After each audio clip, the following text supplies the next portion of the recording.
Assalamualaikum warahmatullahi wabarakatuh. Selamat pagi menjelang siang anak-anakku semua. Gimana kabarnya hari ini? Tentu kalian sehat-sehat semua ya.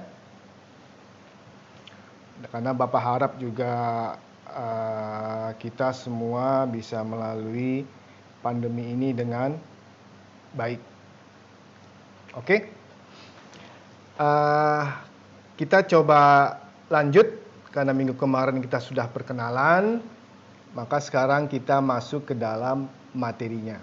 Ya, materi untuk saat ini sesuai dengan KD yang sudah Bapak berikan kemarin adalah administrasi kepegawaian. Ya, nanti akan Bapak jelaskan ruang lingkup semuanya.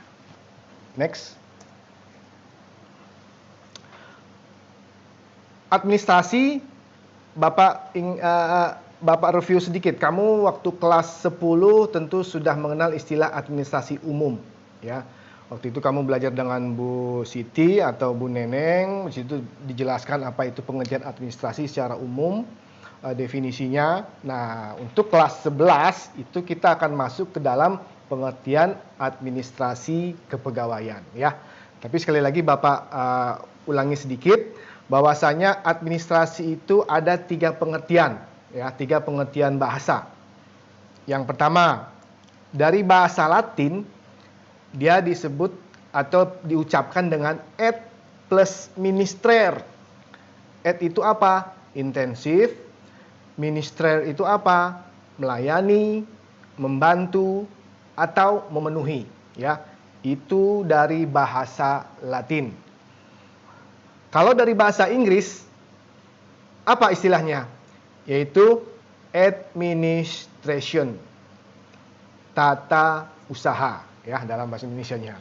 Dan yang terakhir, administrasi dari bahasa Belanda.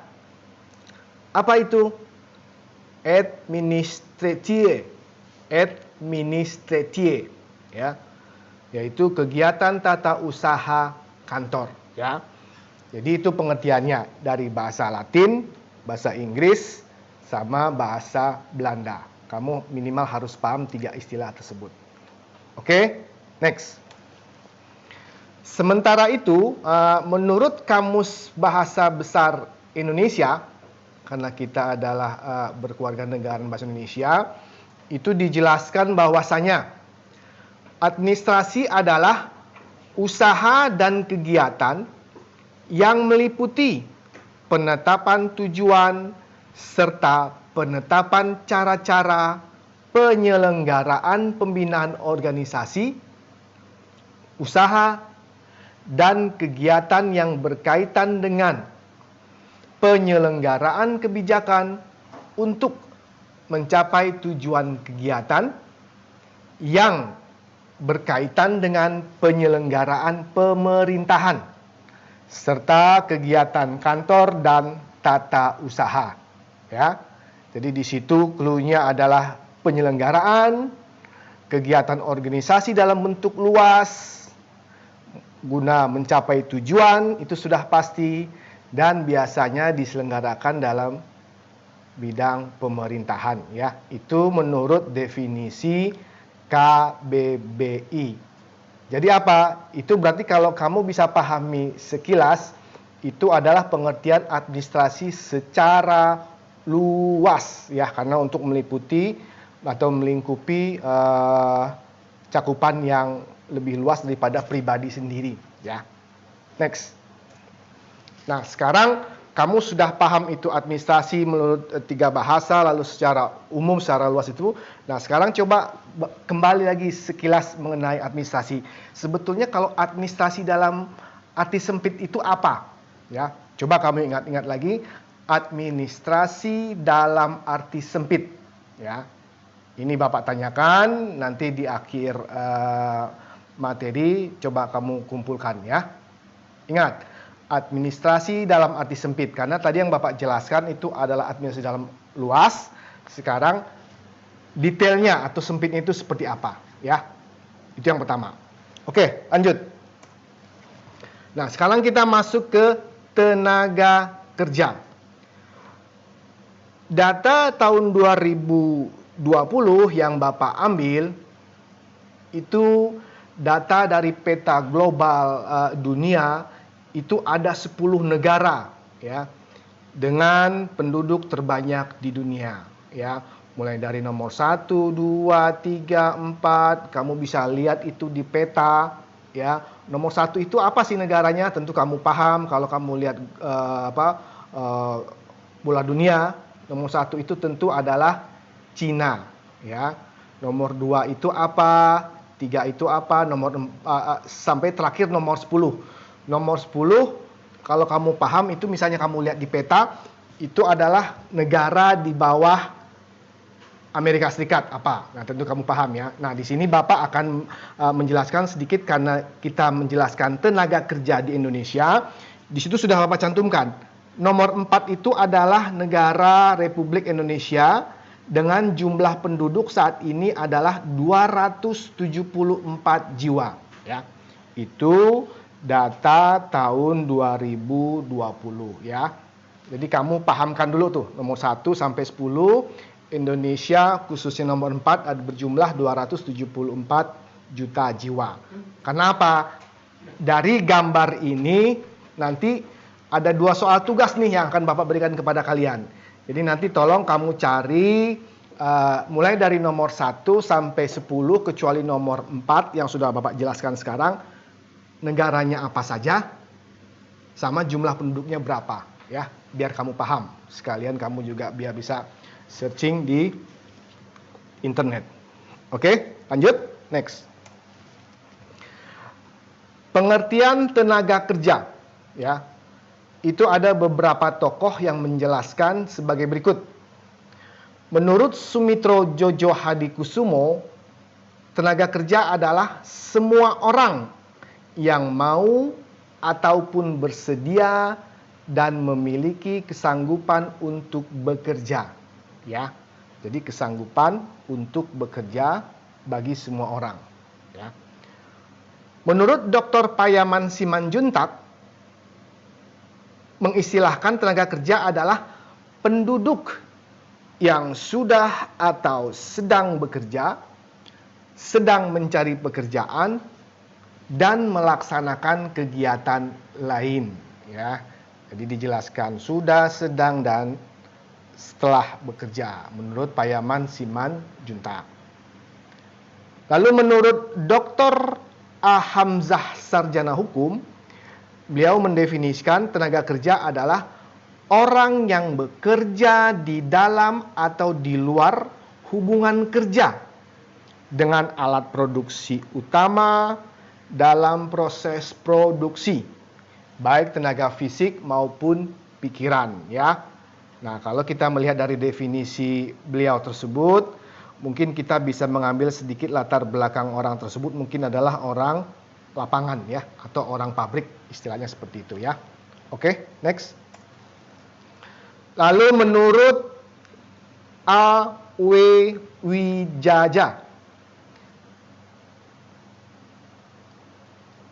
mungkin ini Bapak perbaiki sedikit. Jadi mulai tenaga kerja itu ada 3 tadi. Nah, sekarang sudah masuk ke pengertian pegawai. Jadi tenaga kerja itu adalah semua orang ya yang mempunyai kemampuan atau kesanggupan kerja. Nah, sekarang kalau pegawai itu adalah tentu lebih detail lagi yang seperti ini, seperti A.W. Wijaya sama Sudaryono. Karena pegawai itu adalah tentunya adalah orang yang sudah bekerja.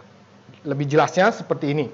Jadi menurut A.W. Wijaya adalah tenaga kerja manusia jasmaniah ataupun rohaniah, baik mental dan pikiran, yang dibutuhkan dan menjadi salah satu modal pokok dalam usaha kerjasama untuk mencapai tujuan tertentu atau organisasi ya. Karena dia sudah bekerja dan bekerja itu dalam sebuah perusahaan, itu harus memajukan visi misi organisasi tersebut. Menurut Sudaryono, pegawai adalah seseorang yang melakukan penghidupan dengan bekerja dalam kesatuan organisasi, baik kesatuan pemerintah maupun kesatuan kerja swasta. Ya, itu menurut Sudaryono. Lanjut, next. Berikutnya pengertian pegawai menurut Robbins. Beliau mengatakan adalah orang pribadi yang bekerja pada pemberi kerja, baik sebagai pegawai tetap maupun tidak tetap, berdasarkan kesepakatan kerja. Ya, itu jelas. Berdasarkan kontrak kerja, dia sebagai apa, harus sebagai apa, dan dituntut sebagai apa. Ya. Berikutnya menurut Hasibuan, pegawai adalah setiap orang yang bekerja dengan menjual tenaga, baik fisik dan pikiran, kepada suatu perusahaan dan memperoleh balas jasa yang sesuai dengan perjanjian. Ya. Kalau Hasibuan ini lebih menekankan pada orang kalau bekerja tentu ada imbalannya atau upahnya, ya. Dan terakhir, menurut KBBI, kembali Bapak singgung KBBI, ya, karena selain kita bisa searching di Google, kita juga punya buku panduan namanya KBBI, atau dulu kalau telepon itu namanya buku kuning, ya. Nah, menurut KBBI, Kamus Besar Bahasa Indonesia, pegawai itu adalah orang yang bekerja pada suatu lembaga seperti kantor, perusahaan, dengan mendapat gaji atau upah. Ya. Nah, jadi Bapak singgung sedikit. Jadi tenaga kerja itu adalah istilahnya orang yang banyak, yang sedang berusaha mencari kerja, orang secara luas ingin bekerja, menjadi karyawan atau pegawai guna memperoleh upah. Nah, sedangkan pegawai adalah orang yang sudah dianggap karyawan, sudah dianggap tetap, dan sudah dianggap akan memperoleh upah. Jadi itu bedanya antara tenaga kerja sama pegawai, ya. Jadi tenaga kerja pengertiannya ada menurut 3 tokoh, Sumitro, Payaman, dan Ahamzah. Sedangkan pegawai ada definisi menurut 5 tokoh, ya. Wijaya, Sudaryono, Robbins, Hasibuan, dan KBBI. Oke, lanjut, next. Sekarang kita masuk ke dalam administrasi kepegawaian, ya. Apa itu administrasi kepegawaian? Administrasi kepegawaian adalah kegiatan administrasi mulai dari merencanakan, mengorganisasikan, mengembangkan, mengendalikan, dan kegiatan lainnya yang berkaitan dengan pegawai atau karyawan, ya. Jadi jelas yang berkaitan dengan pegawai atau karyawan. Nah, pengertian administrasi kepegawaian ini biasanya nanti lebih banyak mengatur atau lebih condong ke arah bidang pemerintahan, ya. Mulai dari dasar sampai akhir pensiunan itu diatur dalam administrasi kepegawaian bidang pemerintahan. Karena di situ harus ada aturan atau undang-undangnya. Ya. Lanjut, next. Prinsip-prinsip administrasi kepegawaian. Ya. Di situ ada beberapa prinsip. Yang pertama, prinsip kemanusiaan. Yang kedua, prinsip demokrasi. Yang ketiga, prinsip the right man on the right place. Menempatkan seseorang pada tempatnya yang tepat, ya. Yang keempat, prinsip equal pay for equal work, ya. Upah akan sebanding lurus dengan hasil kerja, ya. Jadi kalau kerjanya bagus, kerjanya berprestasi, tentu upah atau honor dia akan mengikuti, ya. Yang kelima, prinsip kesatuan arah dan tujuan. Yang keenam, prinsip komando.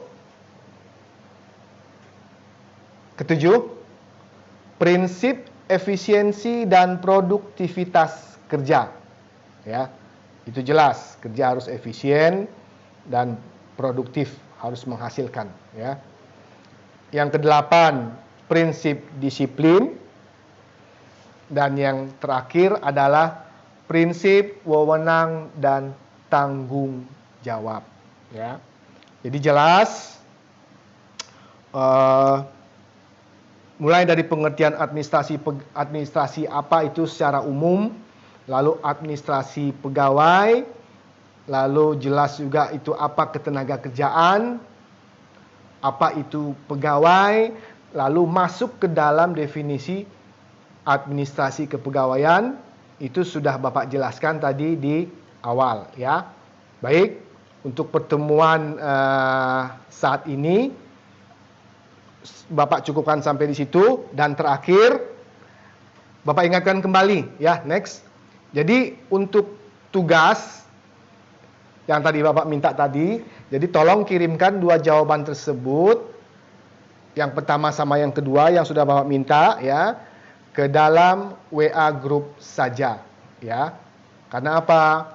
Kalau ke dalam WA group kamu ngirim duluan, itu sekaligus bisa buat pembelajaran yang lain ya. Cuman dengan catatan, kalau kamu ngirim ke dalam WA group, tentu Bapak akan mengambil siapa yang cepat dan siapa yang benar ya. Nanti Bapak akan nilai 10 pengirim pertama yang benar dan cepat. Oke? Jadi untuk materi minggu ini Bapak cukupkan sekian mengenai definisi administrasi sampai dengan definisi pengertian administrasi pegawai itu apa. Semoga kalian paham dan mengerti akan tugasnya. Minggu depan kita lanjutkan kembali. Baik, Assalamualaikum warahmatullahi wabarakatuh.